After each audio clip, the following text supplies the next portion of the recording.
Welcome to the Iron Self podcast, where we jump into health, fitness, mindset, and becoming the best version of yourself. Today with your hosts, Mike and Kayla Minion.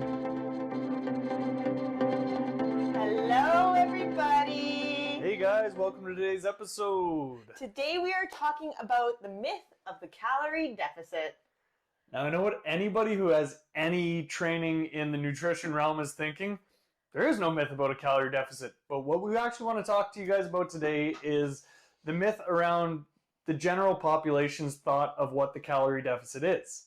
Because most people who are on a weight loss journey in general have been on such a crazy calorie deficit for so long that it's actually having the reverse effect that it should on them. Segue. So most of the time when people come to us for some sort of nutrition coaching, especially in the weight loss realm, they're usually eating around that 1,000 calorie mark, maybe 1,200 calories is where I often see a lot of females. And the problem with that is it's usually well below where they need to be eating. And we have something called metabolic adaptation that takes place where your body down-regulates your metabolism to match the amount of calories that you're feeding it. So the idea there would be that every time your metabolism adapts, that you're going to have to eat less in order to lose more weight. Well, if I went with that theory and kept eating less and less and less, you'd hit a point where you're essentially not eating, and that's where you maybe see really long duration fasting. We'll get into that for other effects. That'll be another episode. That's another episode. But essentially, you're putting yourself into that starvation mode. Now, any amount of calorie deficit for weight loss is controlled starvation.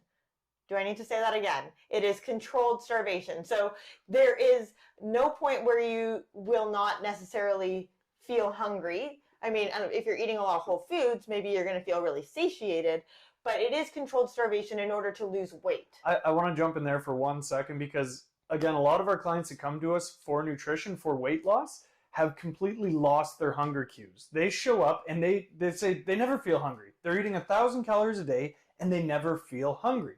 Why is that? So that's often because our hormones get disrupted. So we have our hormone ghrelin that essentially tells us that we are hungry.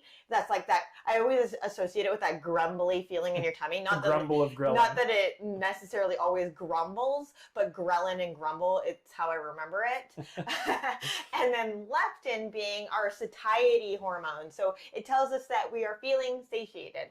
And so if leptin levels are really high, which might also coincide with something that we call insulin sensitivity, those being really, really high might actually negate any kind of hunger feelings. And it's also, we begin to lose that contact with our body, that felt sense with our body and that connection, right? I mean, most people that tend to not eat very much, we tend to be busybodies. And we tend to, almost, I'm going to use the word forget to eat. Or almost replace the idea of food. They get so busy with things, with stuff in their day that they say they forgot to eat. And it doesn't become a big deal to them because they're so used to eating in this crazy deficit for so long. It's just become their regular life. Exactly. It's essentially on the back burner. It's no longer a thought. It's like an afterthought. Oh, I didn't eat anything today. I should probably eat. The crazy thing for me in that sense is that these people have been dieting for so long and they're expecting a different result. And that the old saying is, if you do the same thing over and over, expect a different result. It's like it's the definition of insanity, right? It is. I keep eating in a deficit, but I'm not losing weight. Well, maybe you need to change that thought process around it. Well, and I mean, let's take a little bit of a look. Are you looking for weight loss, specifically stepping on a scale and physically seeing a number change? Or are you looking for body recomposition? You want your body to look slightly different. And those are very intertwined because often people are looking for a certain look with their body, but then they want the number on the scale to really match what they think that look is. So they look at this person and they go, oh, I want my body to look like that. I assume this person weighs this much weight, therefore I should weigh this much weight. But we don't take into consideration your bone density, your muscle mass. Like there's so many other things that we need to look at in order to be able to say this is how much would be an ideal body weight for your person. An ideal body weight is another rabbit hole to jump down too, because everybody's body is different. Everybody's body composition is different. Like you were saying, bone density plays a big portion of that too. And you got to keep in mind that muscle actually weighs more than fat. So if you are a muscular person, you might weigh more than you would think you do. And, you know, just because you can see your abs, it doesn't mean that you're in shape or you're out of shape. Your body density can be completely different than somebody else's, right? And I mean, like, this kind of plays into how do we figure out how many calories a person might need in order to either be at what we're going to call maintenance, be in a calorie deficit, be in that calorie surplus. How do you determine that? And now if you go to your Western medicine doctor, your doctor is going to look at something called your body mass index, your BMI. Yeah. Now, BMI... BMI is crazy because it takes your height and it takes your weight and then it gives you an idea of where you should be. But that's insane. Yeah, you just end up shitting all over yourself. No, BMI, I don't like to use BMI, and I pretty much don't use it with any clients. And the reason for that is BMI tells me, now I'm 5'3" and a half, and I weigh 136 pounds. She's obese. I'm considered obese. Because she is a short person, right? Because I'm short. And if you can see me on camera right now, I don't think I'm obese. But probably not.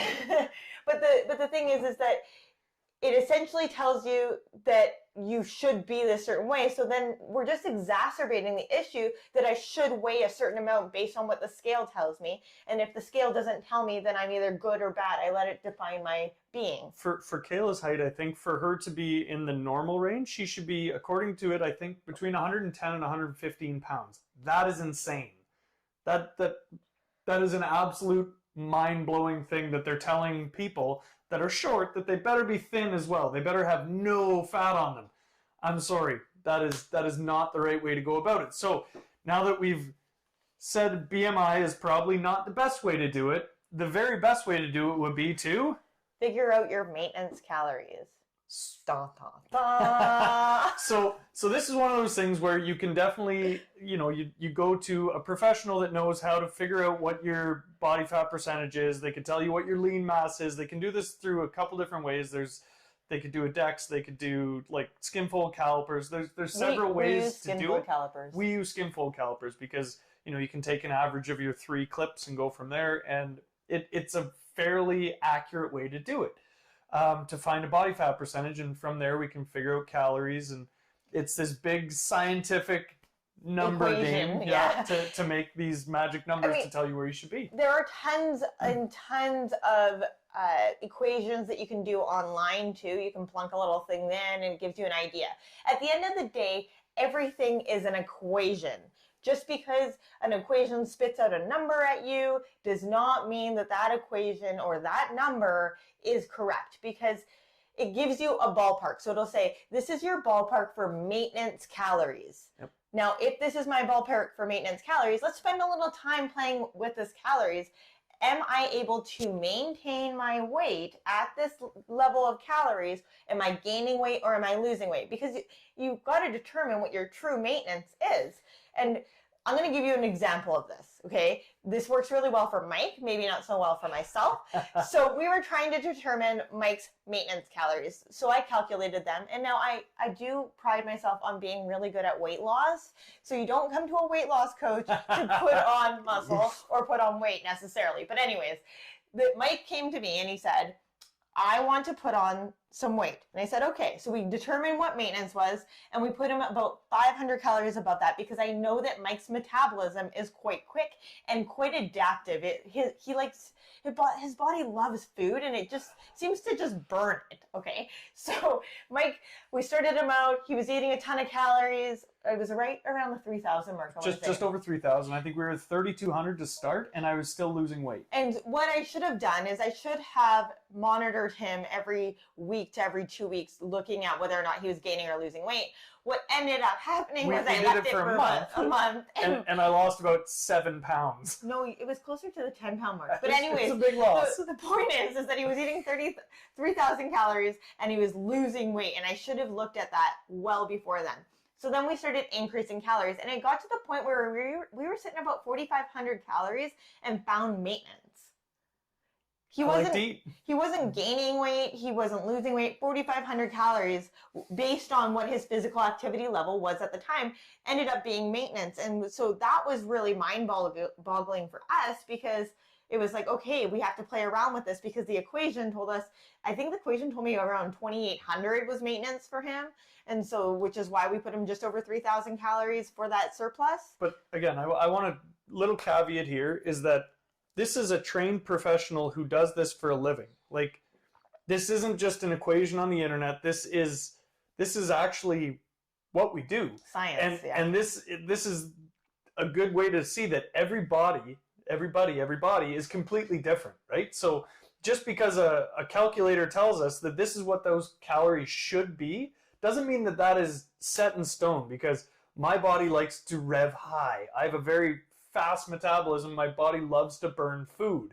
I also live fairly actively. I'm a very active person. So it all depends on a lot of different factors. Just putting numbers into a calculator again and getting a number and saying, this is what I need to eat at, it's not going to be 100%. You need to listen to your body. You need to see how your body adapts to the changes you're giving it.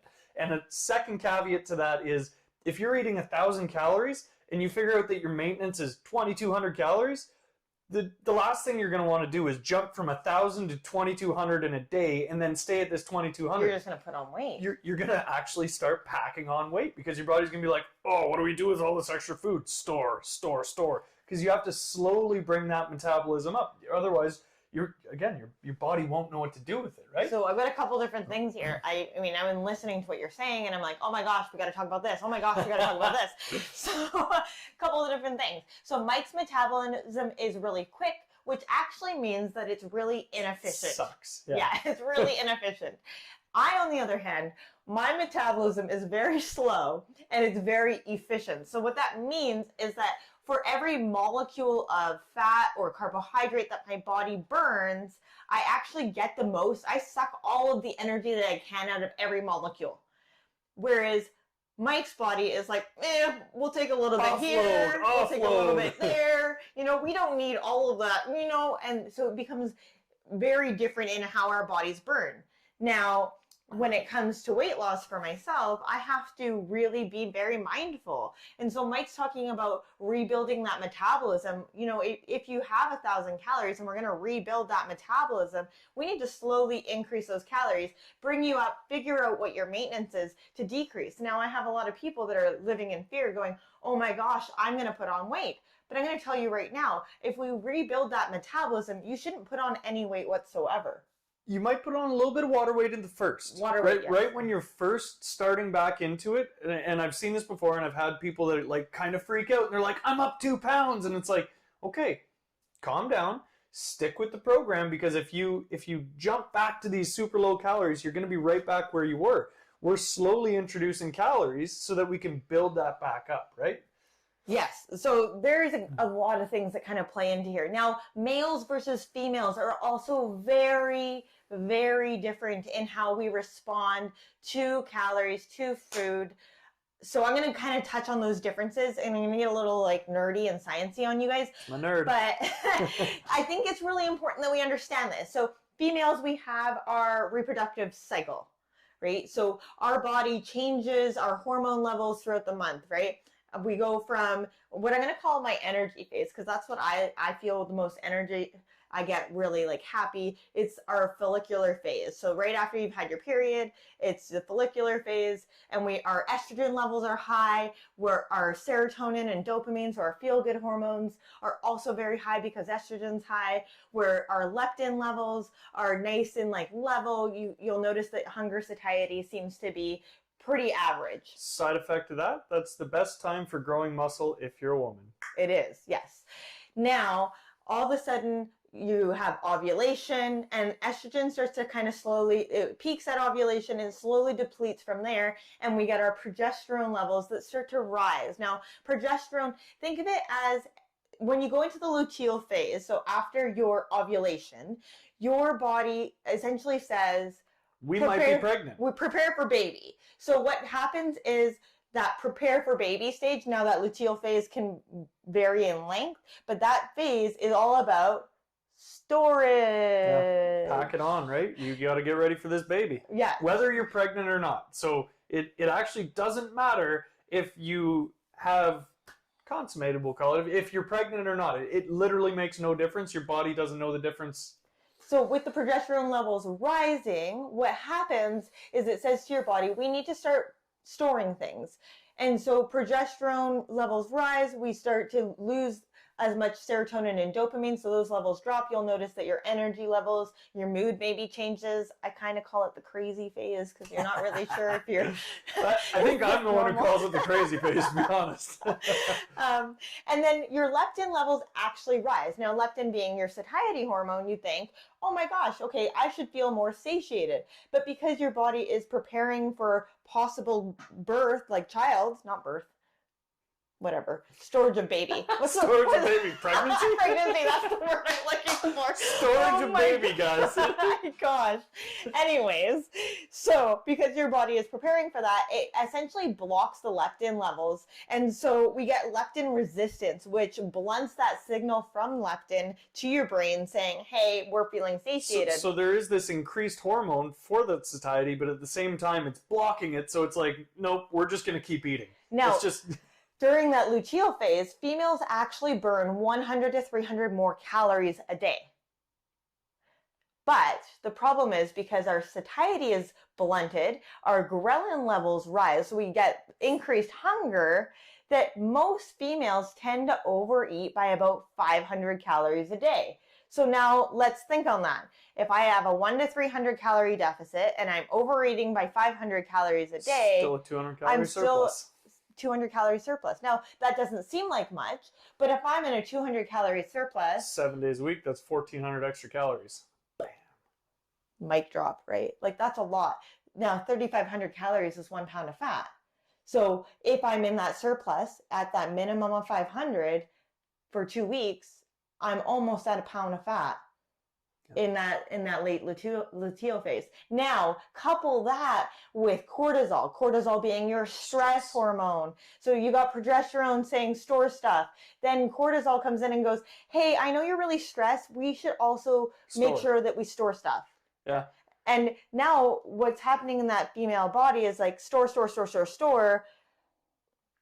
this could be a whole other podcast, and it probably will be, on how to keep those stress levels low through that luteal phase too, right? But now the big thing here is now looking at those calories and that change in the calories. So you got like 2 weeks of muscle building, and then you got 2 weeks of, essentially, it's not really, 22 to 32 days for your cycle. But essentially you've got muscle building for 2 weeks, you've got 2 weeks of storage. Like you're fighting your hormones. You're fighting nature. Yeah.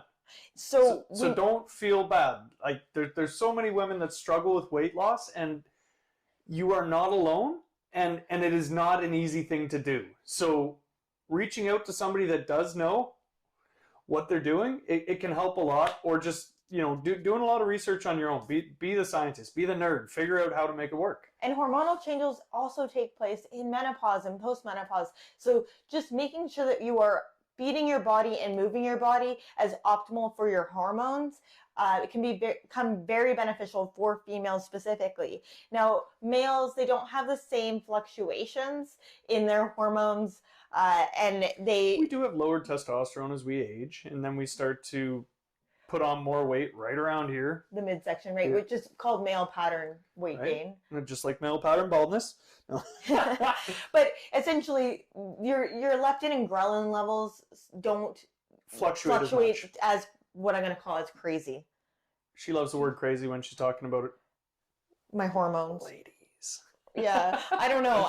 I do. I feel crazy at certain times in my cycle. So that week right before my period, do not make me make any decisions.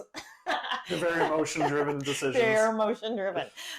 Okay, well, I'm going to make us wrap this up a little bit today, just because we could go on forever. But we forgot to talk about the difference in calories in food. Whole foods versus I guess we're going to go a little bit longer. Okay.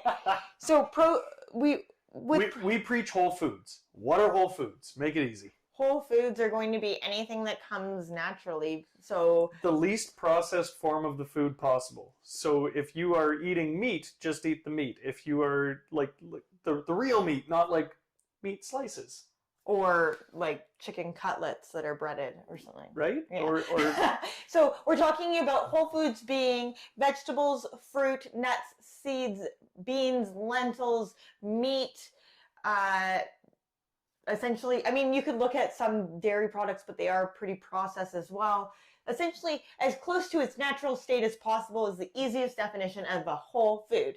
Now, most people, we eat processed foods. very hybrid diet, we'll call it, And- because most people do include some meats or beans or whatever their main protein source is generally going to be more of the whole food idea. It's all the crap that gets thrown in on top of that. Well, and the problem with processed foods is it's highly palatable, meaning it tastes really good and it gives us those feel-good hormones, those dopamine, serotonin hits that we are looking for so that we want to come back, we want to eat more of it, or so that we can't necessarily stop eating it. Yeah. It becomes addictive, right? Well, that's fast food to a T, right? It is that highly palatable food that the second you smell it, and this is why they have those giant blowers on the top of McDonald's, so everybody smells their darn fries. But that's the idea, right? It gets you, it makes you have that dopamine hit when you start to think about this food. Yeah, exactly. And so then you want to have it. Then the other part of this is that we live in a fast-paced society where everything is go, go, go. Very few people these days, I mean, I would say us aside, very few people sit down to have meals as a family. We make sure that that is a priority in our house, but we don't often take time to sit and enjoy the food these days. And so then that really comes into like, how can I get dinner into everybody, right? If you've got busy people running off to hockey practices and you've got to eat dinner at 4 o'clock because hockey practice is from, 5 to 9 or whatever, and you're running all around to do all these different things. Then convenience turns into king, which is where a lot of this comes in with fast food and just the quick processed foods, right? You get your Hungry Man dinner, slap it in the microwave and you eat it. Well, another option to that would be to, like we do, we like to cook huge meals of whole foods and then we freeze dishes so then we can just pull those out and heat them up. I mean, the other part of this too is looking at what kind of a diet do you have. So if you are a vegetarian or a vegan, a lot of the what I'm going to call the protein sources tend to be very processed, right? I mean, there's that big explosion in Beyond Meat burgers and all of the other kind of vegetarian style, I'm going to call processed proteins that are out there, where you could actually save a ton of money and change your body composition by eating more of the whole food, the beans, the lentils, and all of those kinds of things instead.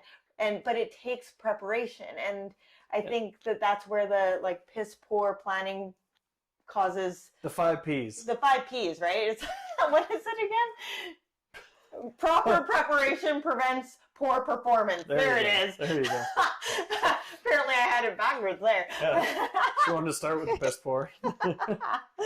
But the idea here is that you want to plan as much as possible. You want to prepare in advance as much as possible. Now, there are tons and tons of meal prep services out there. You can get things like Chef's Plate and whatnot delivered to your door these days. Now, looking at is it going to be more convenient? Is it going to be equally as healthy? Those kinds of things. But the more you eat whole foods, the more your body's going to respond to them. Not all calories are created equal. If an apple is 105 calories and you decide that you're going to have French fries that equals 105 calories, I will tell you right now, your body will absorb less of the calories from that apple than it will from the French fries, simply through something that we call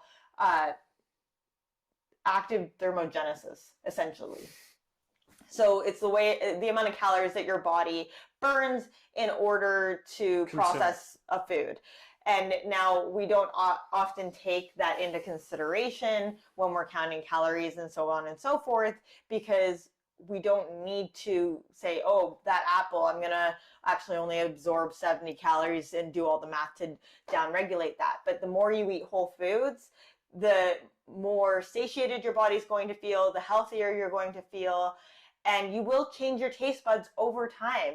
Most people will say, oh, I don't like eating this thing or that thing, but if you start eating more whole foods, you're going to start noticing those processed foods are very salty or very high, like fat palatable on your skin or tongue or whatever. That's the most common thing that we hear from a lot of our clients is when they start on this whole food journey and they start eating more healthy, and then they go out with their friends and they get a plate of wings or they get something that's just super salty. They're like, I can't believe that I used to eat this all the time. Like it actually like hurt my tongue this time. Or your mouth hurts. You start to get like almost like that raw feeling in your mouth.